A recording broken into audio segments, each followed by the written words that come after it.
আমি আল্লাহি করে বলছি, খোদার কসম করে বলছি, একজন ব্যক্তি এই সিস্টেমের মাধ্যমে আসে কখনো কোনো ধর্ষকের বিচার কার্যকর করতে পারবে না। যেদিন আপনারা গণতন্ত্রের পদত্যাগ এই জমিন থেকে উঠাতে পারবেন, খেলাফতের ছায়া আপনি এখানে এনে দিতে পারবেন, সেদিন হবে বাংলার জমিন সুষ্ঠু ন্যায় পরিপূর্ণ একটি রাষ্ট্র। যদি আমাদের ইমান ঠুনকো না হয়ে ইব্রাহিম আলাইহিস সালাতু ওয়াস সালামের মতো ইমান হয়, তাহলে ওই বুধবারে সে রামিসার জানাজার সাথে আরো দুইজনের জানাজা হয়ে যেত। একা রামিসার জানাজা সেদিন হওয়ার কথা ছিল না, ধর্ষক এবং ধর্ষকের সহকারী ওই নারী পুরুষের জানাজা সেদিন হওয়ার কথা ছিল। আমাদের রাষ্ট্র শাসিত হচ্ছে এখন কুফর দিয়ে, আমাদের সমাজ ব্যবস্থা শাসিত হচ্ছে এখন শিরিক দিয়ে, আমাদের পরিবার ব্যবস্থা শাসিত হচ্ছে এখন ইউরোপিয়ানদের দেওয়া বিধান দিয়ে। যদি এই বিধানগুলো ছুড়ে দিয়ে আমরা আল্লাহ তাআলার বিধান মোতাবেক রাষ্ট্র পরিচালনা না করতে পারি, তাহলে আমাদের দশা হবে ওই নমরুদের মতো, আমাদের দশা হবে ইব্রাহিম আলাইহিস সালাতু ওয়াস সালামের জাতির মতো। দেখেন না, দেশের মধ্যে এখন ধর্ষকদের অভাব নেই, কিন্তু ধর্ষকের শাস্তি নেই। ধর্ষকের শাস্তি আছে, ধর্ষকের শাস্তি নেই। আমি যদি এখানে আপনাদেরকে বলি, এখানে যারা বয়োবৃদ্ধ ব্যক্তি আছেন, হয়তো 75-77 বয়স হবে, আপনি 77 বয়সের মধ্যে বলে যান যে একটা ধর্ষকের শাস্তি বাংলার জমিন আপনি হতে দেখেছেন? আপনি বলুন। আমি বলছি না নট বিএনপি, বিএনপির পূর্বে ছিল ইন্টারিম পূর্ব ছিল আওয়ামী লীগ, সামনে আসবে জামাত ইসলাম, কিংবা আসবে এনসিপি, কিংবা আসবে ইসলামী আন্দোলন, কিংবা আসবে খেলাফতে মজলিস। আমি আল্লাহি করে বলছি, খোদার কসম করে বলছি, একজন ব্যক্তি এই সিস্টেমের মাধ্যমে আসে কখনো কোনো ধর্ষকের বিচার কার্যকর করতে পারবে না। কারণ আপনি যে সিস্টেমের মাধ্যমে আসেন, এই সিস্টেমটাই হচ্ছে কুফরি। এই সিস্টেমকে যদি আপনি ছুঁড়ে ফেলতে পারেন, তাহলেই আপনি এই ধর্ষকের বিচার কার্যকর করতে পারবেন। এখন সার্জিস আলম হয়তো সে পোস্ট দিবে, স্বরাষ্ট্রমন্ত্রী জবাব চাই, কেন ধর্ষকের বিচার নাই? যখন এই সার্জিস আলম কয়েকদিন পরে স্বরাষ্ট্রমন্ত্রী হবে, দেখবেন তার সময় যখন ঘটে যাবে ধর্ষক, তখন সে বলবে আমাদের সময় দিন, আমাদের সুযোগ দিন। ধর্ষক যখন তার মনের কথা সে সব বলিলাই সে স্বীকার করবে, তখনও পর্যন্ত ধর্ষকের বিচার করা হবে, বিচারে শুধু রায় দেওয়া হবে।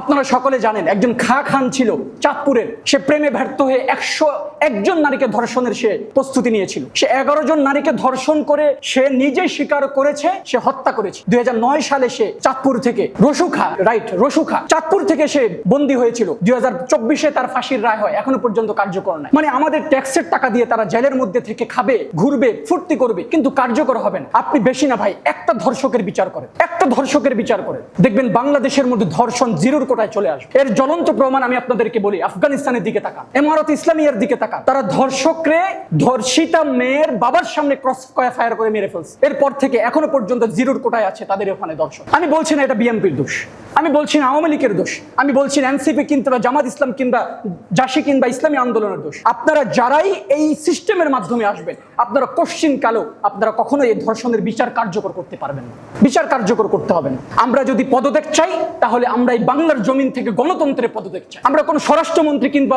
প্রধানমন্ত্রী পদত্যাগ চাই। যেদিন আপনারা গণতন্ত্রের পদত্যাগ এই জমিন থেকে উঠাতে পারবেন, খেলাফতের ছায়া আপনি এখানে এনে দিতে পারবেন, সেদিন হবে বাংলার জমিন সুষ্ঠু ন্যায় পরিপূর্ণ একটি রাষ্ট্র। আমরা এতটাই আহাম্মক হয়ে গিয়েছি, যখন বলা হয় ধর্ষকের বিচার করা হোক, সবার সামনে শাস্তি দেওয়া হোক। আমি আপনাদেরকে একটা কথা বলাই, ধর্ষকের বিচার, তাকে মৃত্যুদণ্ড কেন দেওয়া হবে বলেন তো? কেন দেওয়া হবে?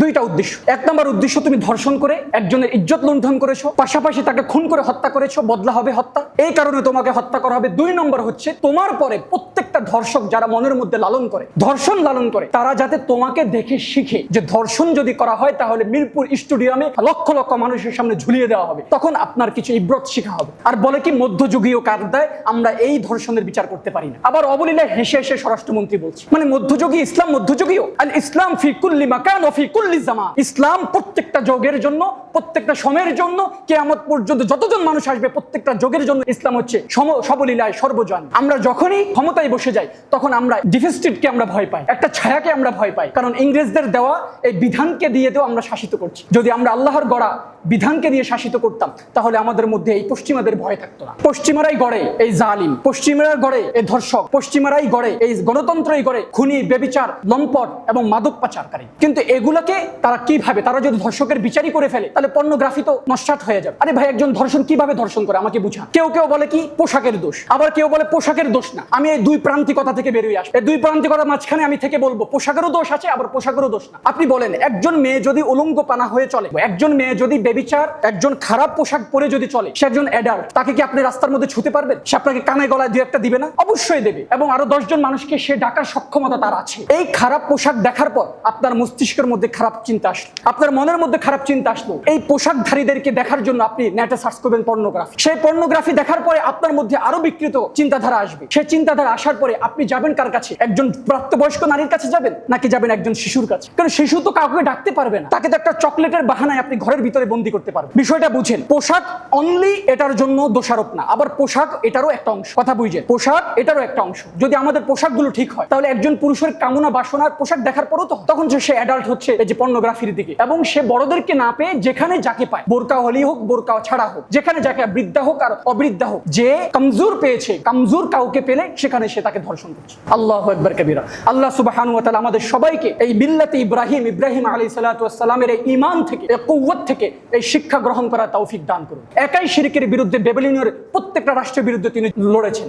নমরুদ তাকে উঠিয়ে নিয়ে গিয়েছিল। নমরুদ বলে, তোমার প্রতিপালক, তিনি বলেন ইয়াতি বিশামসি মিনাল মাশরিকি ওয়াল মাগরিব, আমার প্রতিপালক হচ্ছে যিনি সূর্যকে পূর্ব থেকে উদিত করে পশ্চিম অস্তমিত করে। তখন নমরুদ বলে, আমি তো সূর্যকে পূর্ব থেকে পশ্চিম অস্তমিত করে, পারলে দেখাও। সে তো পারে নাই। আমি জীবিত করি। প্রথম বলছে জীবিত দান করে, মৃত্যু দান করে আল্লাহ তাআলা। সে একজনকে মারলো, একজনকে জীবিত করলো। আপনারা সকলে ভালো করে জানেন, সেই নমরুদ একটা আগুনের কন্ডি জ্বালিয়ে সেখানে ইব্রাহিমকে নিক্ষেপ করলো, তবে ইব্রাহিম আলাইহিস সালাম তার ঈমান ছাড়েন। যদি আমাদের ঈমান ঠুনকো না হয়ে ইব্রাহিম আলাইহিস সালামের মতো ঈমান হয়, তাহলে ওই বুধবারে সে রামিসার জানাজার সাথে আরো দুইজনের জানাজা হয়ে যেত। একা রামিসার জানাজা সেদিন হওয়ার কথা ছিল না, ধর্ষক এবং ধর্ষকের সহকারী ওই নারী পুরুষের জানাজা সেদিন হওয়ার কথা ছিল। কিন্তু আপনারা কেউ কায়েম করতে পারবেন না। আমি লিখে দিলাম, কসম করে বললাম, যদি জামাত ইসলাম বলেন, ইসলামী আন্দোলনগুলো যদি বলেন, যদি এই সিস্টেমের মাধ্যমে রাষ্ট্রের মধ্যে আসে, কখনো তারা কায়েম করতে পারবে না। অলরেডি যারা ইসলামী আন্দোলনের কথা বলে তারাই তো বলে আমরা খেলাফত চাই। অতএব ভাই, আমি আপনাদেরকে বুঝাতে চাচ্ছি, কষ্ট থেকে বলছি, মৌলিকভাবে আমাদেরকে ফিরে যেতে হবে কোথায়?